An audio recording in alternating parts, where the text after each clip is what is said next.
Hello, it's Jonathan at the piano lesson. I'm back, baby. So today I'm going to do a big encapsulation of my tetrachord lesson. And why am I doing that? Because A, I love it. B, I think it's probably the most important thing you'll ever learn. C, nobody's talking about this stuff. I don't know why. But these are, we could all, I could take the time to teach you a song, but I'd rather just give you the keys to the kingdom and let you learn your own songs. And when you're learning something, the reason you want to go to a teacher is you want to know what to learn and you want to know how to learn it, those two things. So, for those of you who haven't heard before, the word tetrachord, it's a group of four notes. It goes back thousands of years to the ancient Greeks.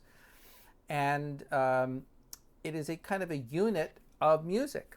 And that unit of music, that four-note unit of music, is really what comprises most of the music that we hear, most of the scales. And it provides raw material for compositions and also some opportunities to even explore new tonalities. So what I'm going to do is we'll talk about, there's 8 different tetrachord types, okay? Then we're going to talk about how we put them together. And then we're going to talk about maybe how to practice them technically, because actually there's a big advantage to learning tetrachord groups in terms of fingering on the piano. And then maybe some exploration. Let's see how much we can get done in a half an hour, okay? Or almost a half an hour. So here we go. Big deep dive. Here we go. All right. So the first type of tetrachord I want to talk about is the tetrachord that is bound by a perfect fourth. So C up to G, okay? C up to F. C, D, E, F, all right? C, D, E, F, right? That is a perfect fourth, all right? So that's going to be that on the piano. That is a major tetrachord. Now, if you change that and you lower the third a half step, so we do this instead of, we lower that to make that E flat, all right? Then that would be minor, all right? So you have the major and E natural, and then you have the minor with the E flat. What's the difference? The difference is where the half step is. In the minor, the half step is between 2 and 3. In the major, the half step is between 3 and 4. Right? But these two, the outer, they're the outer notes, those are the constant, right? And the inner notes, the inner notes, those are the variable. All right, variable, something that changes. So there's something that stays the same and something that changes. Now, if I get rid of that E flat and I make this into a D flat, okay, or let's keep the E flat. We'll keep the E flat. We'll keep the D flat. Now that changes. That is called Phrygian. Phrygian. And the half step now is right here between 1 and 2. Okay? So again, these stay the same and the inner notes change. And so you have Phrygian, you have major, you have minor, and then the last one, we're going to get rid of the E flat. We're going to go back, E natural, and F. All right? And that is called harmonic, Harmonic, harmonic. Right? Those are the 4 tetrachord groups that are bound by a perfect fourth. So what can you do with those? Well, what you can do with those is you can group them together to make scales, make a whole variety of scales. And we'll come back to that in a minute. I'm going to show you the others, the other 4 different types. Now, there's one type that's quite important that most people don't know about. C, D flat, E flat, and we're going to call this F double flat. Right? That's diminished. Now, why am I calling this F double flat? It's the same note on the piano. Well, it is, but that is a diminished 4th. Right? On the keyboard, it's the same, but that little group of notes is a diminished tetrachord. Oh, what could you do with that? Well, you can make, if you take a diminished tetrachord and another one, a whole step above that, the tritone above, and you connect them, you get a diminished scale. That one is the one that's known as the half-whole scale. And a good scale, a good chord to use that on. This is C minor 7 flat 5. Notice E flat. See, it has the notes in the chord. Typically, you might see C minor 7 flat 5. Typically, that would be a 7 chord in a key. So we're talking about the context of when we would see it, not just what it is. But that little group, it looks like a major 3rd, but it's not. Going up chromatically. Did I do that right? No. Those little groups of notes, okay? So that is a 5th kind of tetrachord. Now we have 3 others, and I will start by showing you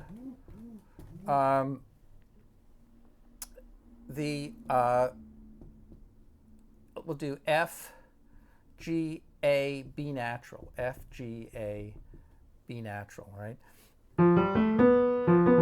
This is an augmented 4th, okay? So now we have the tetrachords that are bound by the augmented 4th, and there's 3 of them. This one is all whole steps.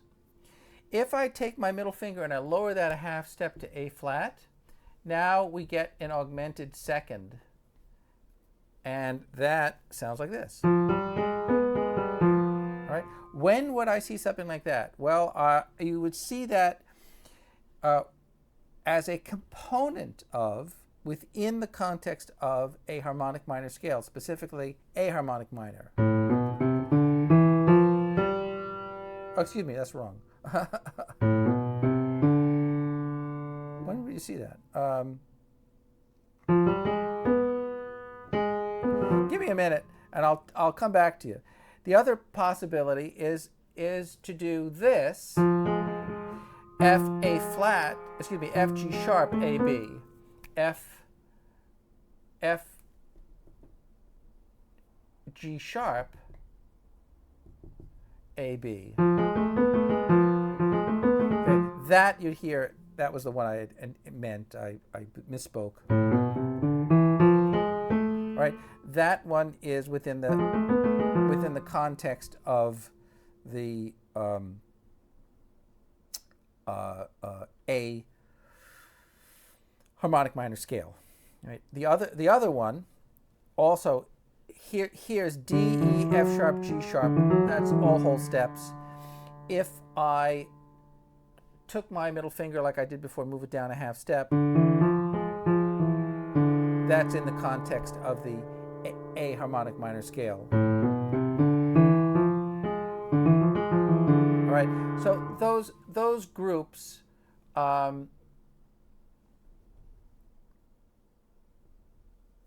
right, we have there's those 3 different kinds, okay? 3 different kinds of tetrachords that are bound by a augmented 4th. So that's a total of 8. Now, how would we put them together? Well, let's start by talking about scales that use similar tetrachords. What do I mean by that? Well, if you take two sets of tetrachords, C, D, E, F, G, A, B, C, all right, those are both perfect fourths, and these are both major tetrachords, all right? So the C and the G major tetrachord constitute a major scale. And what's even more interesting is that this C has two jobs. It is the first four notes in the C scale, but it's also the last four notes in the F scale. C, D, E, F, G, A, B, C. If I'll get rid of this clef because it's just taking up a little room here. I gotta kind of move it over. If you write in F, G, A, B flat, F, G, A, B flat, that's a perfect fourth as well, right? So the C has two jobs. It is the last four notes of the F scale. It is also the first four notes of the C scale, okay? So it kind of fits in very nicely. That is an example of a scale that uses similar tetrachords, two major tetrachords. What other scales use similar tetrachords, okay? Well, the Dorian mode, D, E, F, G, A,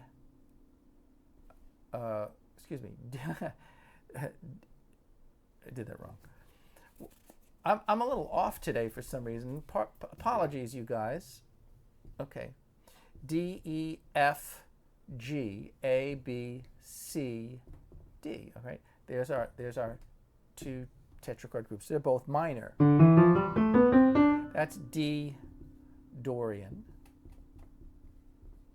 It's a Dorian scale. So we have a D minor and an A minor. And again, they are conjunct scales. They are separated by a whole step. All right. So anytime you want a Dorian mode, you major, minor, major, minor. There's your Dorian. Okay. What else could you do? Well, there is also the possibility of a Phrygian mode that uses two similar tetrachords. So E, F, G, A, B, C, D, E. There's your half step. B, C, D, E. Excuse me. E, F, G, A, B, C, D, E. E, F, G, A, B, C, D, E. E, F, G, A, B, C, D, E. And your half step is right there. Again, two similar tetrachords separated by a whole step. Okay, that's another category of scales. How about scales, two similar tetrachords, but rather than separated by a whole step, we're going to separate them by a half step. C, D, E flat, F, and then F sharp, for lack of a better description. F sharp, G sharp, A, B. What is that? C, D, E flat, F, F sharp, G sharp, A, B. These are two minor tetrachords, but separated by a half step. Oh, excuse me. That is a diminished scale. But this time it's the whole half scale, right? Rather than the half whole scale that we did before. And so that's two minor tetrachords, all right? Conjunct tetrachords. When would you use that? Well, if you have a diminished chord, all right? So that sounds good. You can see all the notes of the scale in there. Another way to think of that is, again, if you play a diminished chord a whole step above that, and you fold it back, or play both notes, that's the same. It's a C diminished 7 and a D diminished 7. You could think of it that way, adding them together. So that is an example, again, of a scale that uses two similar tetrachords. All right. Now let's look at the, let's see if there are any other examples that I want to talk about, but I don't think so. So let's look at the dissimilar scales, And we'll start with the minors. Okay, so C, D, E flat, F, right? That is a minor.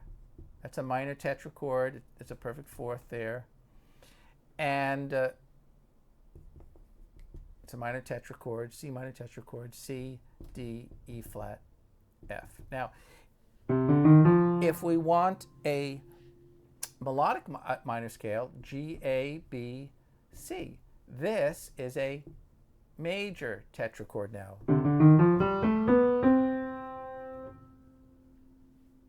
If I want to make that into a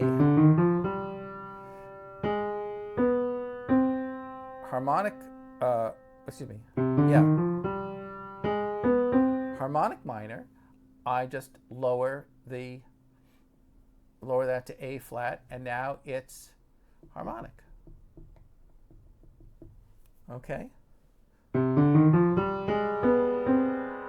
And if I want to make it natural,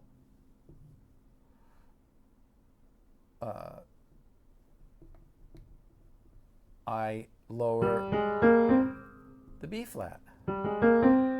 So this is Phrygian.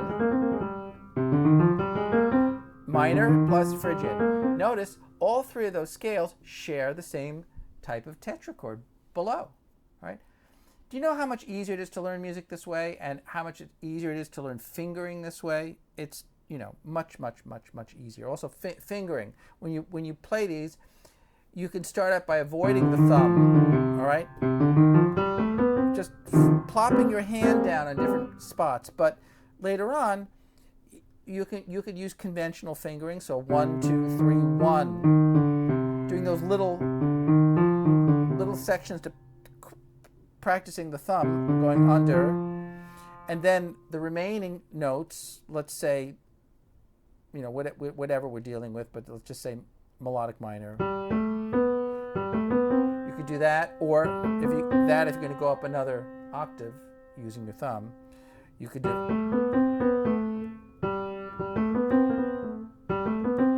2, 3, 4, 1, right? 2, 3, 4, 1 if you're going up another octave. 2, 3, 4, 1, same thing. 2, 3, 4, 1 if you're going up another octave. So sometimes you're starting with the thumb, sometimes you're starting with the second finger. I'm trying to do too much at once here. It's talking about fingering and talking about notes is really a no-no, because you're trying to learn too many things at once, and it's a very bad idea. So you just stick with one fingering, avoid the thumb.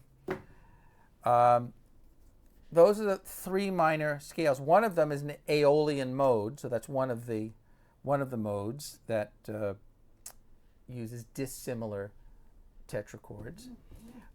Here's a couple other modes that use dissimilar tetrachords: C, D, E, F, C, D, E, F,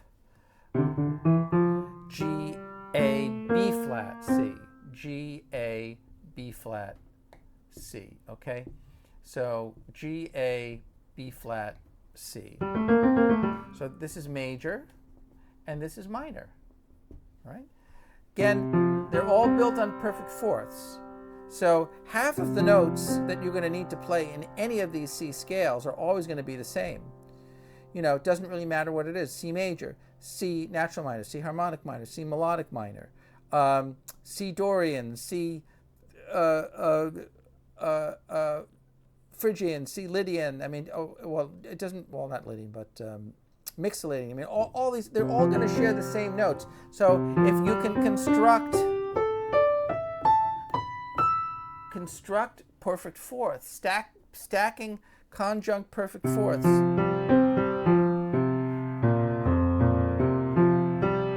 Sounds like an orchestra tuning up, right? And there's a reason for that.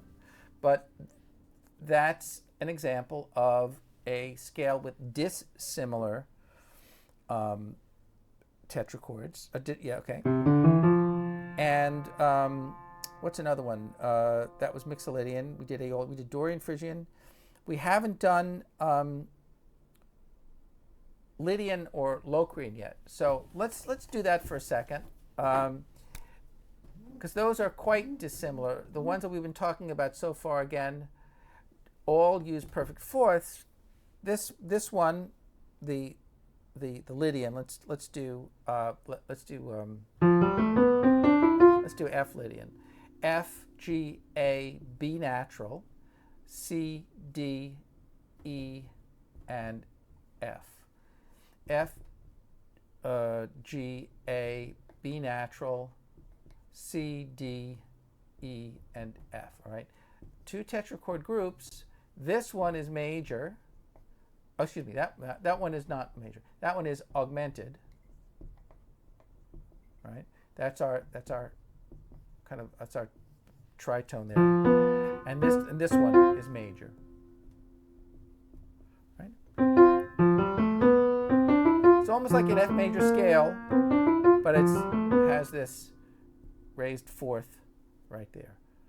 So there's a use for the augmented. Now, if I rather than having the F augmented tritone on the bottom, if I have it below, I'll have it below this time. That scale would be Locrian. That would be a Locrian B, C, D, E, F, G, A, B. And there's your augmented, and there's your Phrygian. And here's your augmented. You could also call it, I think more specifically, let's call it whole tone.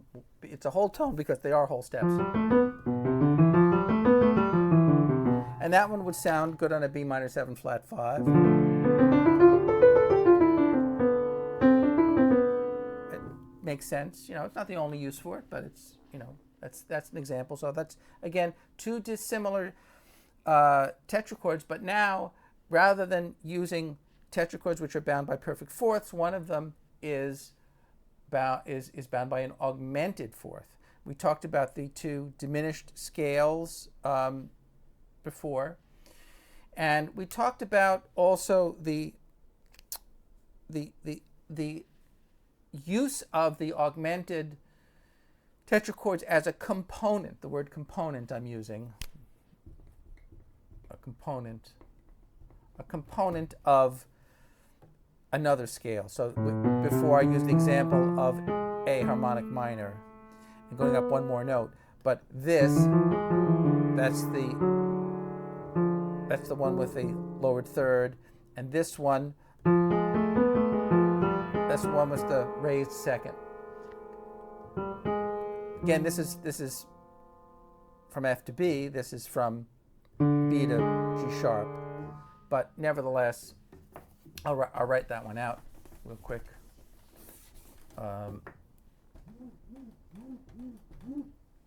Losing a lot of ink, but you're worth it. A, B, C, D, E, F, G sharp, A, and then I'm just going to have one extra note. I'm going to have a B here. Okay, so this is minor. This is excuse me. Right. This is harmonic. This is the harmonic. This is the harmonic minor. But if you look at a component of it, so from D, E, F, G sharp, okay, that D, E, F, G sharp, right? That's the augmented tetrachord, and I'm going to just call it, it's the flatted third, all right? There's the F natural. If I form a tetrachord here, F, G sharp, A, B, F, G sharp, A, B, that's also augmented, but that one is with the sharp second. So that's why it's useful to have those groups of notes, because augmented, harmonic, and you can just go up the scale. Now, look at that. What is that? Oh, C, D, E, F, right? What is that? Well, it's major, right? It's major. It's a C major tetrachord. So again, the C major tetrachord, we didn't talk about that immediately. The C major tetrachord is a component of the relative minor, the A minor. It's also a component, we said, of the F and the F minor. F melodic minor and going down, right? Or, right? So these tetrachords, these tetrachord groups, C, D, E, F, right? These tetrachord groups overlap and you know, have different jobs depending on the context. Now, here's a project for this week because I'm kind of out of time, but wouldn't it be fun to make new scales out of these, new crazy scales? So if we had, I don't know, here's an augmented tetrachord, and here's another, or here's a whole tone, and I went beyond one note. I went up 9 notes instead. Well, what's to stop us from doing, you know, lowering the third on both of them?